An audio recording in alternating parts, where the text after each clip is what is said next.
Hello বন্ধুরা, আসসালামু আলাইকুম। সানজানা কিচেনে সবাইকে স্বাগতম। প্রিয় বন্ধুরা, সবাই কেমন আছো?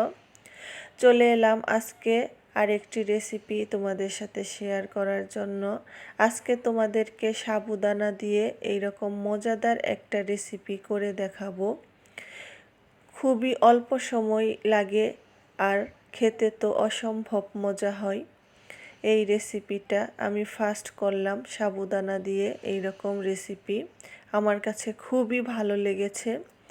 তো চলো রেসিপিটা তোমাদের কাছে শেয়ার করে দেই। তার জন্য এখানে আমি 250 গ্রাম সাবুদানা নিয়েছি। এখন এর মধ্যে আমি দিয়ে দেব গরম পানি। পানিটা পরিমাণ মতো দিয়ে দিয়েছি। এখন দিয়ে দেব এর মধ্যে পরিমাণ মতো লবণ দিয়ে এটাকে আমি একটু ভিজিয়ে রাখবো 10 মিনিটের মতো। তো এখন চলে যাচ্ছি আমি চুলায়। এখানে দিয়ে দিয়েছি 1 কেজি দুধ। এটাকে আমি আগেই জাল করে হাফ কেজিরও কম করে নিয়েছি।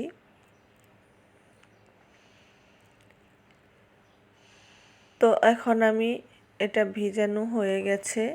এর মধ্যে দিয়ে দেব নারিকেল কুড়ানো 2 টেবিল চামচ আর দিয়ে দেব গুঁড়া দুধ দিয়ে এটাকে ভালো করে হাত দিয়ে আমি মেখে নেব।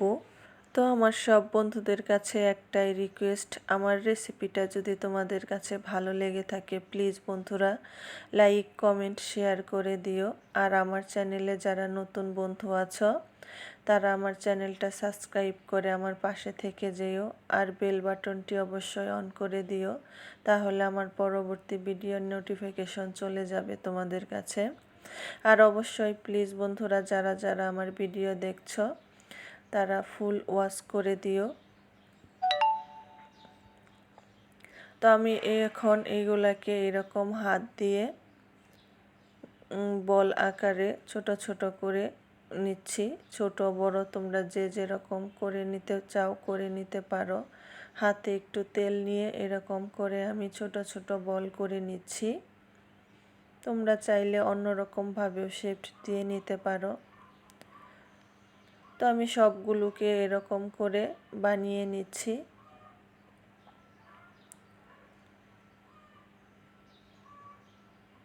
তো আমি জাস্ট 2টা দেখিয়ে দিলাম। তো এখন চলে যাচ্ছি আবারও চুলায়। দুধটা অনেকটাই ঘন হয়ে গেছে।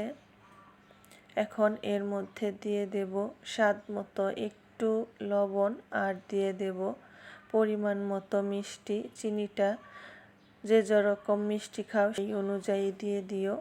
আমি এখানে 1 কাপ চিনি দিয়ে দিয়েছি। আর এখন দিয়ে দিচ্ছি গুঁড়া দুধ। গুঁড়া দুধটা একটু পানি দিয়ে গুলে আমি দিয়ে দিয়েছি। দিয়ে ভালো করে দুধটা আবারও একটু ফুটিয়ে নিয়ে এখন এর মধ্যে বলগুলো দিয়ে দিচ্ছি। দিয়ে আমি একটু লাড়িয়ে নিচ্ছি, না হয় বলগুলো একটার সাথে একটা লেগে যাবে।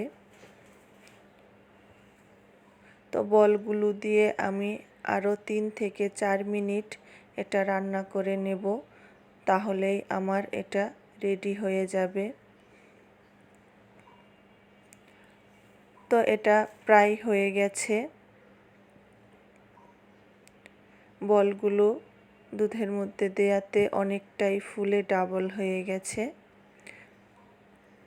আর একটু জাল করে নেব দুধটাকে, আর একটু ঘন করে নেব, তাহলে এটা খেতে আরও বেশি ভালো লাগবে।